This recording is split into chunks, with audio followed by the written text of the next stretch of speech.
In these 5 disturbing true stories, the police were called, but they couldn't help. What do you do when no one believes you, and the nightmare keeps getting closer? Hit subscribe if you're ready for horror that doesn't wait for backup.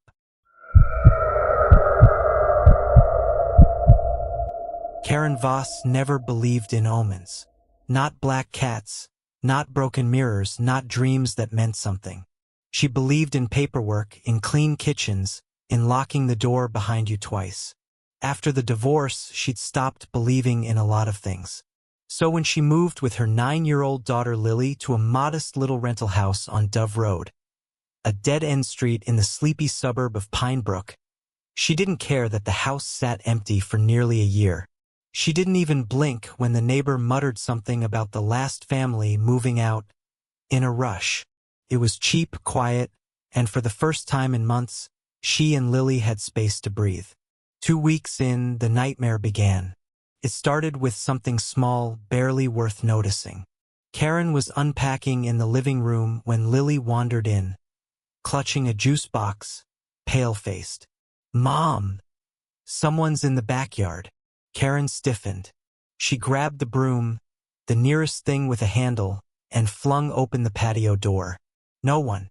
But the side gate, which she distinctly remembered locking, was wide open. The wind, she told herself. Maybe the latch was faulty.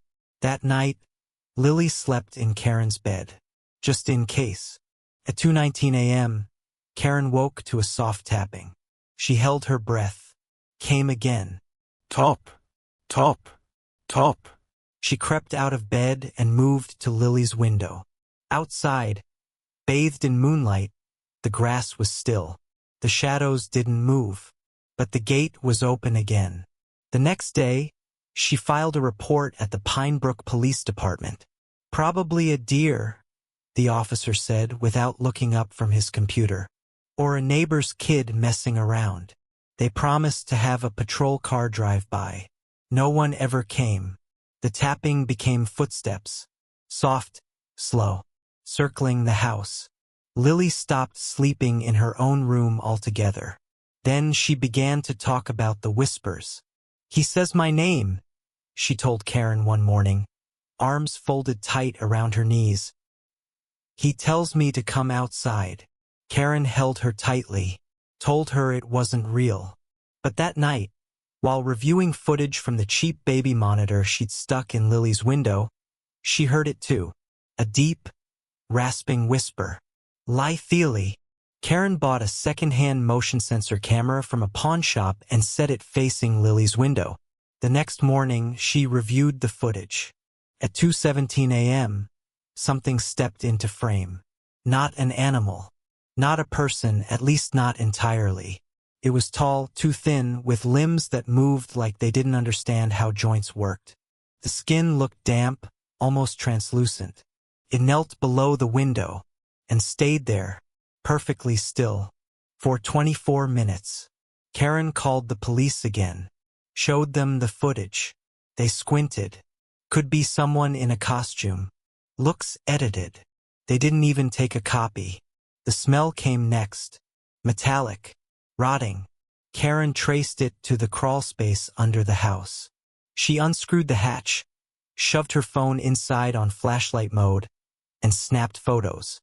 What she saw made her gag. A nest of blankets, rotting apple cores, and a notebook. Every page was filled with drawings. Crude, childish, and horrifying. Drawings of Lily. Some smiling. Some sleeping. One showed her standing at the window with a black figure behind her. Long arms wrapped around her like a shadow.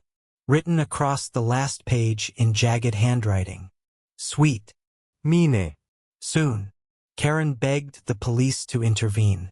They filed a report. Logged it as possible squatter activity. Nothing more. The landlord refused to install security. So Karen did it herself. Reinforced windows, reinstalled locks, even boarded up Lily's window. But on the 7th night after discovering the notebook, Lily was gone. Karen had locked every door. She checked every window. But the bed was empty. The window unbroken, the gate open, and in the hallway the notebook placed neatly on the floor. The drawing had changed. It showed a small figure walking into the woods, hand in hand with a tall one. Lily's name was scrawled above in red pencil. Lily was found 3 hours later, wandering barefoot through the woods behind the neighborhood. She was unhurt, but in shock. She wouldn't speak for days. When she finally did, her voice was quiet, flat. "He said he wouldn't hurt you if I came," Karen sobbed. "Who, baby? Who said that?" "The man under the house." Karen broke the lease that week, took out a loan, moved states. She didn't care about the fees. She didn't care about the credit score. All she wanted was distance. Later, she reached out to the previous tenant, found her through a Reddit thread about bad landlord horror stories. The woman confirmed it. Her daughter had disappeared, gone without a trace. The police blamed the ex-husband, but she believed otherwise. He watches from beneath. He whispers until they listen. Then he takes them. The house. It keeps calling him back. Karen moved again 6 months later after finding her new window open one morning. There were bare footprints in the carpet. The house on Dove Road is still listed for rent.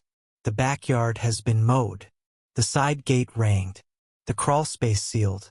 But neighborhood kids say they hear someone calling from the vents on summer nights. Calling softly. Calling lithely.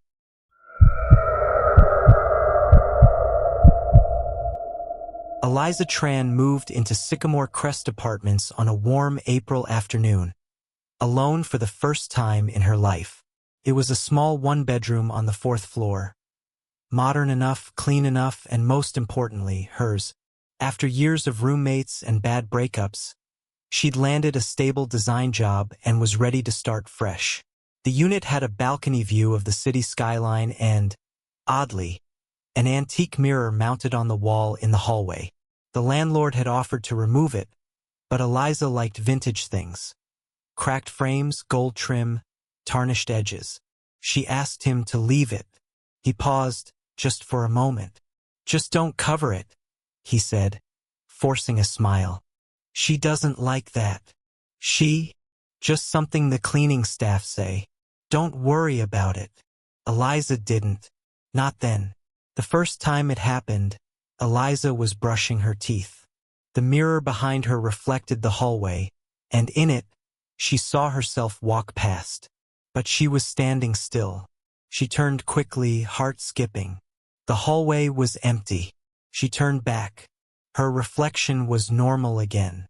No delay. No double. Just her, alone, blinking hard at her own pale face. A trick of the light, she told herself. She'd been under stress. New job, new place, new life. That night she dreamed of drowning.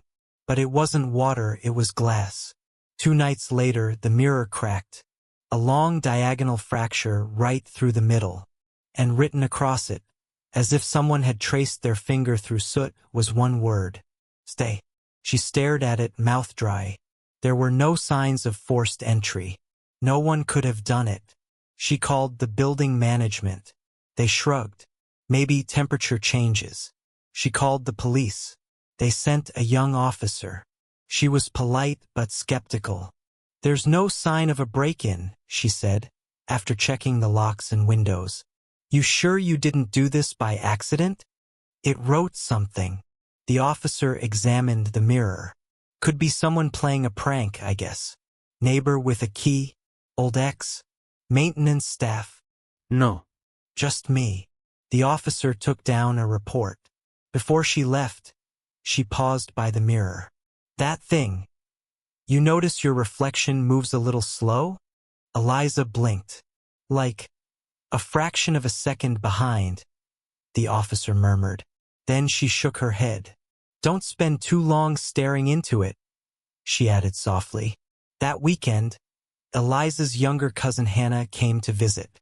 She was 15, bright, blunt, and always on her phone. While Eliza made popcorn in the kitchen, Hannah called from the living room. Who's your roommate? I don't have one. I just saw someone walk down the hallway. In your mirror. Eliza stopped stirring. Describe her. She looked like you. Older, though. Hair was wet, and she had huge eyes. Like too big. Eliza walked slowly into the room.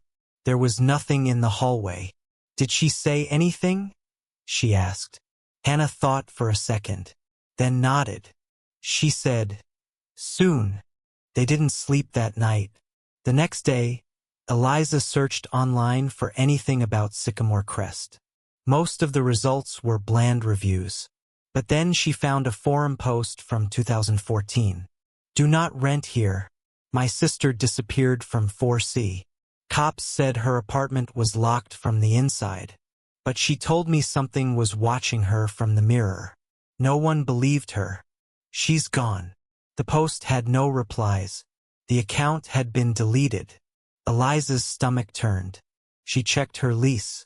Her unit was listed as 4C. But she remembered the landlord telling her 4D. She called the building office.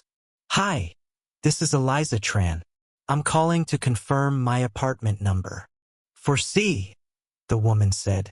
No, I thought I was in 4D. Not according to the system. Can I speak to the landlord? There was a pause. Ma'am. What name did you say again? Eliza Tran. Another pause. Longer this time. Then, this isn't funny, the woman said, and hung up. That night, the mirror was darker. No matter how much she cleaned it, the center stayed murky. Like something was fogging it from the inside. She began to see things in the reflection. Movements that didn't match hers. Shadows where none should be. Once, while brushing her hair, she saw her reflection smiling, but she wasn't. And then came the night the mirror version of her moved first. She set up a camera, left it recording all night. The next morning, she reviewed the footage. At 3:14 a.m., Eliza stood in front of the mirror, eyes closed, sleepwalking. Behind her, in the reflection, another version of her smiled. Eyes wide, mouth open. The real Eliza didn't move, but the mirrored one raised a hand, pressed it against the glass, and whispered something. There was no sound, just a shape forming on the mirror's surface. Palm print. She called the police again, showed them the video. The file was corrupted. The officer didn't even pretend to believe her this time. Unless you're in immediate danger, there's nothing we can do, he said. You might want to speak to someone, a therapist. Eliza didn't answer. That night, she packed a bag, booked a hotel. But before she left, she did one thing she'd been warned not to. She covered the mirror. She used a blanket, taped it to the corners. Immediately, the air changed. The apartment grew colder. And from behind the blanket, a sound. Low, wailing, like wind through a tunnel. Then a knock. From inside the wall. She ripped the blanket down. The mirror was boiling, like heat waves inside it. And in the center, her reflection. But different.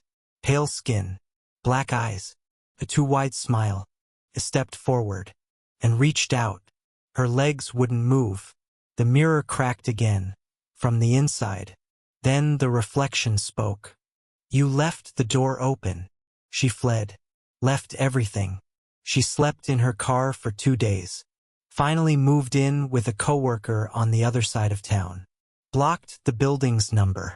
But it wasn't over. Because her phone started turning on at 3:14 a.m., even when powered off. Because the baby monitor her coworker used picked up breathing. And because one night in the bathroom mirror, she saw it again. Not her reflection. Not quite. It was wearing her face. But it wasn't her. And it mouthed 2 words. I'm out. No one believed her. And no one would help. The police had already written her off. But someone moved into 4C the next month. A young student named Dana. She posted a TikTok. First apartment.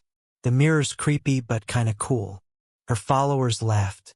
Wait until it smiles back, someone joked. She laughed too. But that night, she recorded another video. It was never posted. In it, she stands in front of the mirror and whispers, "She's back." Then the screen goes black. The video cuts off at 3:14 a.m. No one's seen Dana since.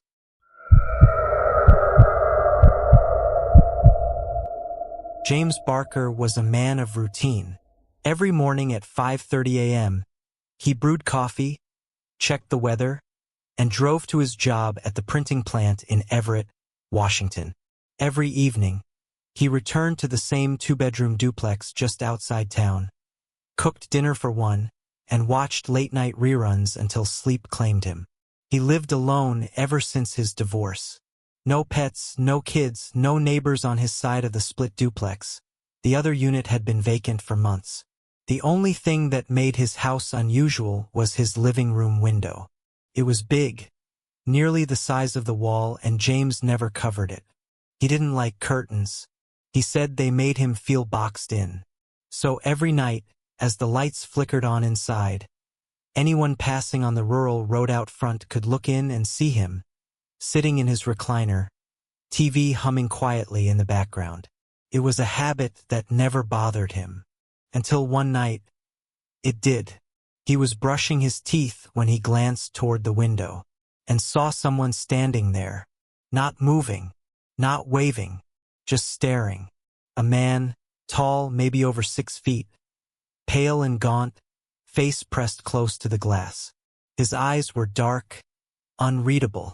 His grin stretched a little too wide. James froze. The man didn't react. He charged out the front door with a flashlight in hand, ready to confront whoever it was. But the yard was empty. He circled the house twice. Nothing. No tire tracks. No footprints. Just silence and darkness. He told himself it was a trick of the light. Maybe a reflection. But the next night, the man was there again. Exactly the same position. Same time, just past 2 a.m. James stayed inside this time, phone in hand, fingers trembling as he dialed 911. A patrol car showed up 15 minutes later.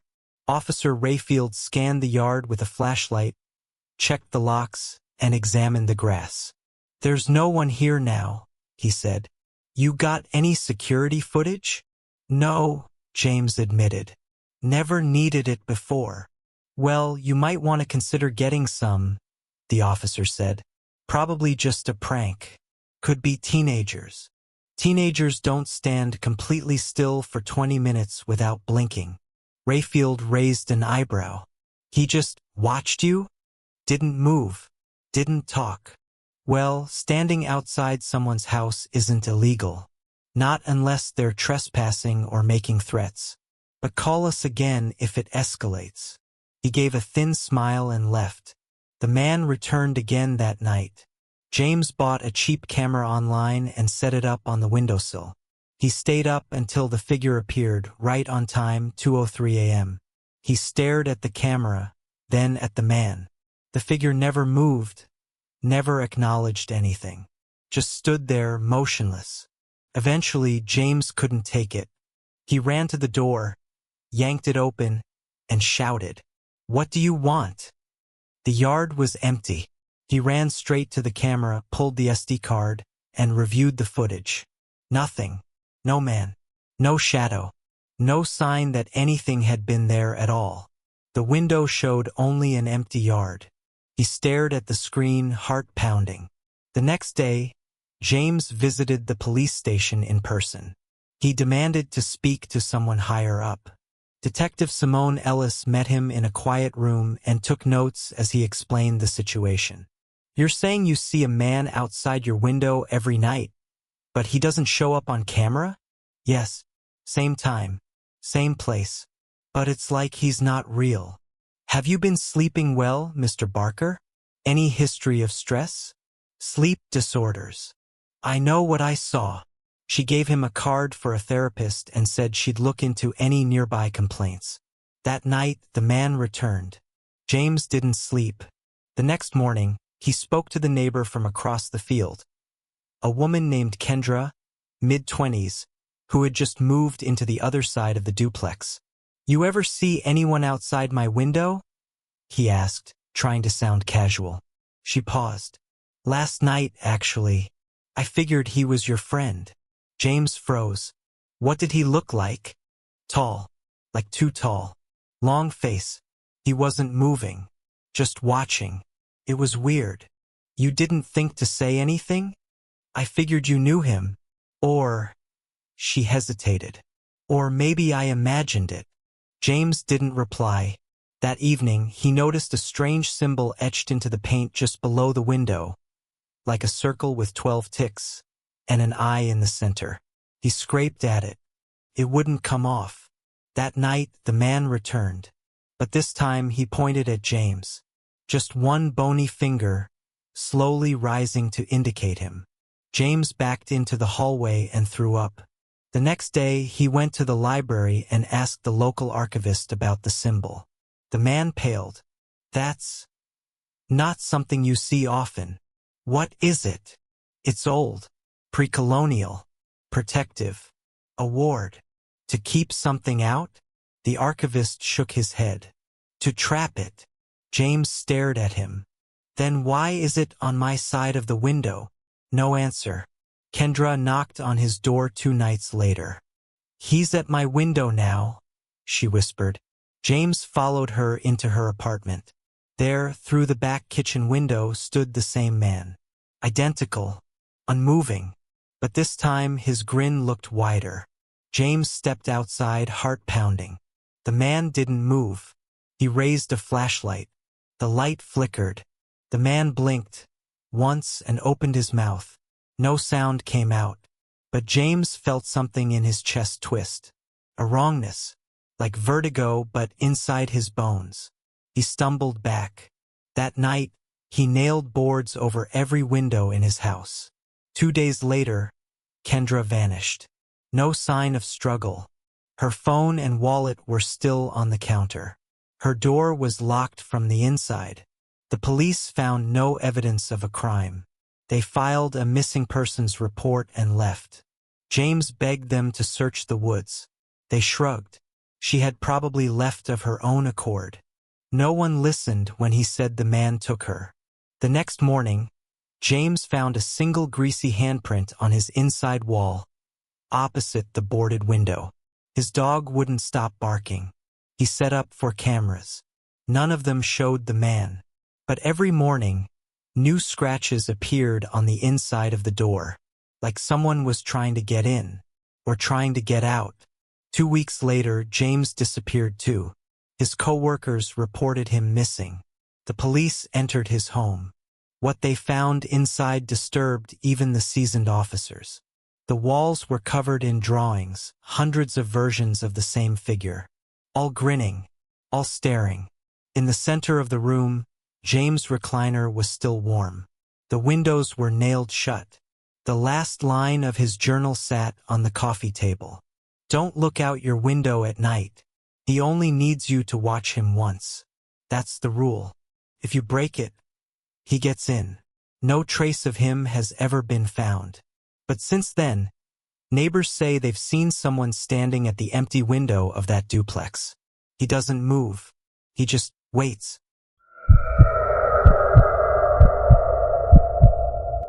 Kelsey Ramirez had been living in Unit 305 of the Maple Grove Apartments for exactly 2 days when she first heard the footsteps. It was just past 2 a.m., and she'd fallen asleep on her couch with an old true crime podcast still playing in her earbuds. At first, she thought it was the pipes, an old building thing. But the sound came again. Slow, deliberate steps, pacing, above her, back and forth, heavy and careful. She froze. There was no Unit 306. The apartment directly above hers had been gutted due to water damage and sealed off for renovations months ago. She remembered the leasing agent telling her during her walkthrough, "No noisy upstairs neighbors," they joked. Yet the footsteps kept going, like someone walking in slow, steady loops. Kelsey tried to ignore it, told herself it was echoes, or maybe workers in early to prep the construction. But when it happened again the next night and the next, always around the same time, she decided to ask. The leasing office was tucked near the parking lot, always smelling faintly of microwave soup and floor wax. Carol, the property manager, greeted her in fuzzy slippers and a worn-out smile. "Is someone working upstairs at night?" Kelsey asked. Carol blinked. "Upstairs. 306. Oh," she said, then leaned forward slightly. No. "That one's sealed. Been empty since January." "Why?" "I keep hearing footsteps." Carol didn't look surprised. "You're not the first," she said quietly. "What's that supposed to mean?"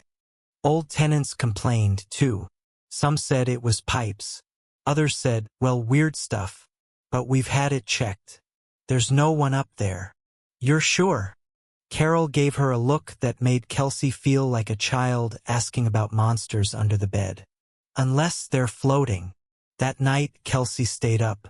The footsteps came again. 2:03 a.m. She stood under the hallway ceiling, heart racing. Then she heard it, a whisper. Not loud. Faint. Like someone calling from inside the walls. "Help me." The voice sounded like it was just above her. She called building security.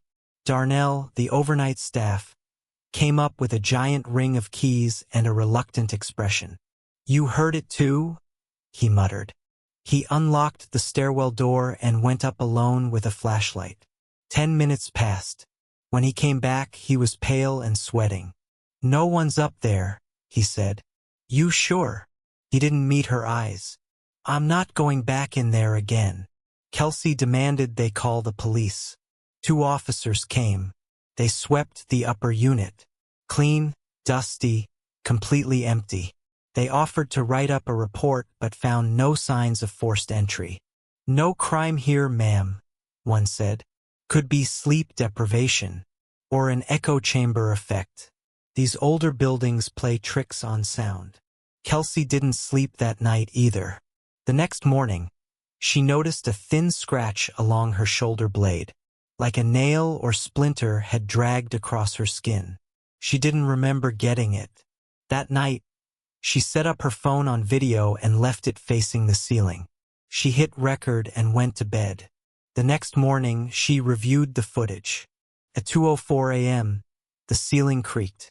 The drywall visibly flexed. Then came a sound, low and wet, like something sliding, and then a whisper. "She's warm." The video glitched for 30 seconds. When it came back, the phone's angle had changed. It was now pointing at the couch. At the edge of the frame, bare feet. Standing there, Kelsey dropped her phone and ran to the leasing office. She showed the footage. They said the file looked altered. "Could be a prank," they said. "Are you sure you didn't sleepwalk?" The police came again. They watched the video, shook their heads. "Inconclusive. No signs of a break-in. You might want to talk to someone." No one took the footage. No one filed anything. They handed her a brochure for grief counseling. That night, she noticed a smell in the air. Metallic. Decayed. It was coming from the hallway. From the ceiling vent. She called a friend who worked maintenance at another property and bribed him to let her into Unit 306. The place was stripped. Walls half-painted. Dust thick on the floor. In the closet, she noticed something. A crawlspace panel just barely ajar. She dragged over a stool, pushed it open, and lifted her phone with the flashlight on. What she saw made her gag. A mattress, a small bottle of water, and dozens of Polaroid photos. Each one of her. From behind. Through the blinds. In the kitchen. Sleeping. Someone had been living above her. And watching. She called the police again. They came. Bagged the evidence. But there were no fingerprints. No trace of DNA. And the crawlspace led nowhere. Just insulation and beams. Could have been left by a prior squatter, one officer said. "They're pictures of me. From this month. We'll file a report. Stay alert. Let us know if anything else happens." That night, she didn't go home. She stayed with a friend. At 3 a.m., her friend's dog began barking at the hallway mirror. Its reflection looked off, slightly delayed. When they looked closely, they saw writing on the glass. Still here. She moved back the next day, packed everything she could, gave notice. The management didn't argue. As she was leaving, Carol called her over. You ever notice a loose vent under your kitchen sink? No. We sealed it. But sometimes, buildings shift. That night, Kelsey returned to grab one last box. The power was off. The building's hallway lights flickered. Inside her unit, something smelled wrong. She checked under the sink. There was a hole just wide enough for a person to crawl through. On the floor beside it were her missing socks. All of them. She didn't speak. She didn't scream. She left and never came back. 6 months later, she got a call from Carol. Just wondering. Did you ever notice anything strange in the walls? Kelsey didn't answer. Carol sighed. The tenant who moved in after you? Gone. No sign of her. Third one this year. Kelsey felt her throat tighten. We found a second entrance to the crawl space, Carol whispered. It doesn't go into 306. Then where? Carol exhaled. 305. Your unit. Behind the closet.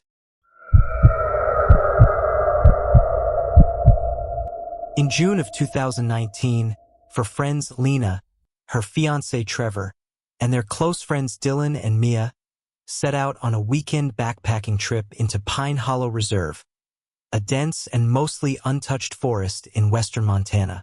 It was supposed to be simple. Hike 10 miles into the woods, set up camp by the river, unplug for a few days and hike back. Trevor was the outdoorsman, the one who brought it up. Dylan was skeptical but willing, Mia was enthusiastic, and Lena, always trying to be brave, agreed mostly because she needed the time away from work and stress. Pine Hollow wasn't even listed on most modern trail apps. You had to download a local map to find it. The area was known for its stillness. No reception. No people. Just endless green. They arrived early in the day, joking and laughing as they hiked the narrow dirt trail, backpacks heavy, but spirits high.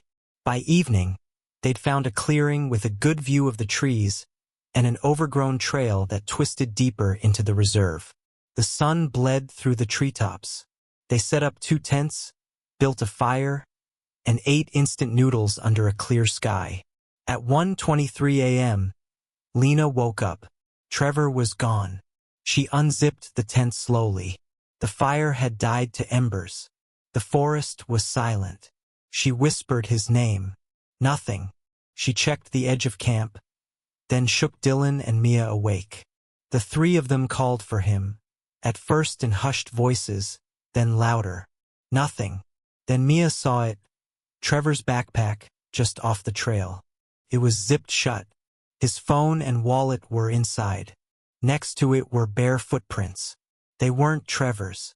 The feet were too long, narrow, almost inhuman, and beyond them, faint white orbs of light, floating, hovering 5 or 6 feet off the ground, drifting between the trees. At least a dozen of them. What the hell is that? Dylan whispered. Lena stepped forward. Trevor? She called out. A voice answered. I'm okay. But it didn't come from ahead. Came from behind them. They spun around. No one was there. They ran back to the camp and tried calling 911. No signal. Dylan climbed a nearby ridge and got a single bar, just enough to get a weak call through to a ranger station. He explained their location and what had happened. The voice on the other end asked one question. Do you see lights in the trees? Dylan hesitated. Yes. Why? Don't follow them. Don't look directly at them. What about our friend? We'll send a team. Stay put. Do not engage. Do not separate. The call dropped. The lights slowly faded into the woods. They waited. No one came. By dawn, the air felt heavy and strange. Their food supplies had been disturbed, torn open, scattered across the site. No paw-prints. No signs of animals. The police did come eventually, after Lena and the others hiked back out. Helicopters, dogs, local volunteers, drones. Nothing. No scent trail. No blood. No torn clothes.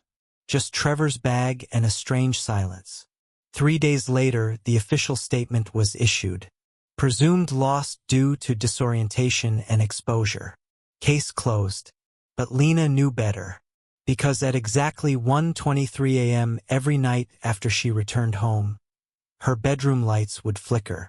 The power in the rest of the apartment stayed on. Sometimes she'd hear humming, like power lines but too close. She started recording her sleep with her phone. Once, the microphone picked up a voice. Faint, whispery. Lena. She tried to rationalize it. Dream noise. Interference. But when her sister's baby monitor picked up the same whisper, she couldn't explain that away. She called the police again. Told them everything. They said she should talk to someone. Grief counseling. Stress reaction. One officer, younger, with tired eyes, pulled her aside. You were in Pine Hollow? She nodded. He said, I've heard things about that place. Stuff they don't put in reports. Like what? Disappearances. Weird power readings. But they shut down the chatter. They don't want it public. He hesitated. They say if you see the lights, you're marked. Lena didn't ask what that meant. A month later, Dylan tried to hang himself. He survived. Lena visited him in the hospital. He wouldn't speak, but on the walls of his room, he'd drawn circles of floating lights. Over and over. In the center, a human figure with a glowing, faceless head. They reshape you, he whispered one day, staring out the window. They don't take you like an animal. They just change you. Lena asked him if he meant Trevor. Dylan just shook his head. We didn't leave when we were told to. That was all he ever said again about Pine Hollow. Mia moved away, changed her number, deleted every social media account. She mailed Lena one thing, a small package with no return address. Inside was an old cassette tape and a sticky note. Don't play this unless you really want to know. It's from that night. Lena found a player, put in the tape. First static, then campfire sounds, the rustle of nylon, whispering, then Trevor's voice. I see them. They're not people. Don't follow the light. Don't look at it. They reshape you. Then something else. A second voice. Deeper. Smoother. Now you know. The tape burned out. And that night the humming came back. Lena couldn't take it anymore. She returned to Pine Hollow alone. She told no one. She followed the overgrown trail back to the place they camped. Waited until 1:23 a.m. The lights returned, one by one, like stars rising from the forest floor. Something stepped through the trees. It looked like Trevor, but his face wasn't right. Too smooth, too still. His mouth didn't move when he spoke. Come closer. She did, and behind the light of his figure, she saw the truth. There were more of them, figures made of light, but shaped like people who'd forgotten how to be human. They opened their mouths in unison. She doesn't remember what happened after that. She woke up 2 days later at the edge of a ranger station, dehydrated and barefoot. Her shoes were burned. Her arms were covered in fine ash. They didn't file a report. No police involvement.